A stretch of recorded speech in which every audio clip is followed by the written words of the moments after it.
has come to my attention that Aldous Huxley wrote with his nose. I should say more precisely that he often wrote with his nose. Verification for this oddity comes from Mr. Huxley himself, who wrote, possibly using his nose, that a little nose writing will result in a perceptible temporary improvement in defective vision. There's a home remedy for you. I confess that I have never before heard of this nose writing, but this is exactly the kind of poisonous crap that gives writers a bad name. Mr. Huxley is no mean talent. He is a person of some literary eminence. He was, in certain ways, ahead of his time. This is the man who wrote The Doors to Perception. This is the man who wrote Brave New World. We might wonder what could transport an author to such strange places. Now, perhaps, we have a clue. More than drugs were involved. I have heard of an Irishman who wrote with his foot. No, it wasn't because he was an obstinate or even a drunken Irishman. He was a quadriplegic, I think, and it was the only way he could write. His book became famous and was converted into a popular movie, My Left Foot, I believe it was called, the story of an heroic Irishman who wrote with his foot.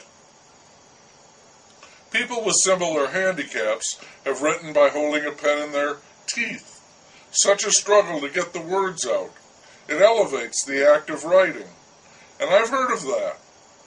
I have not heard of anyone who writes with a pen in their ear, and I haven't, until now, of anyone writing with their nose. Questions abound. Why would anyone write with their nose? I can't answer that.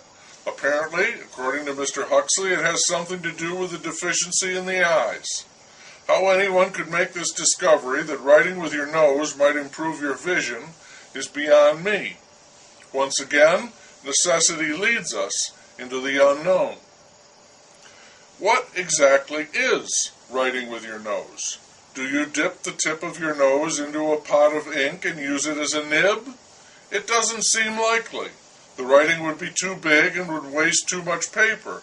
But if you're trying to improve your sight, paper might not be too much of a factor.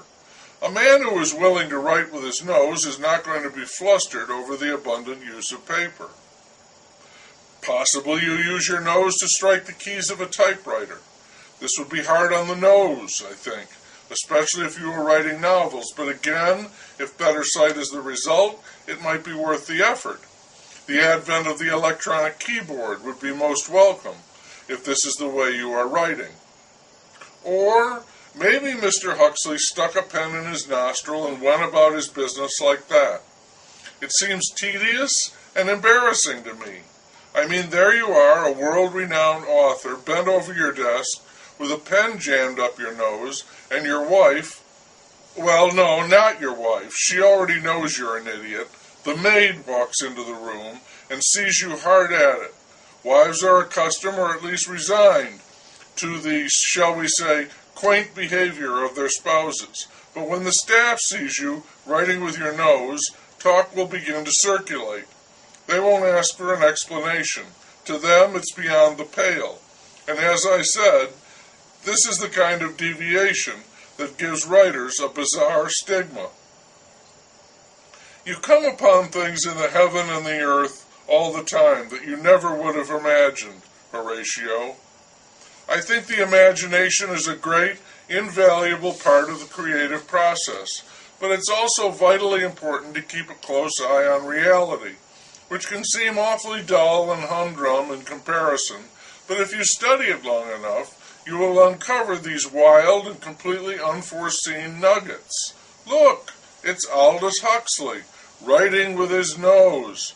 Aldous, seriously, what the hell is going on? Come on, man, get a grip. Your eyes?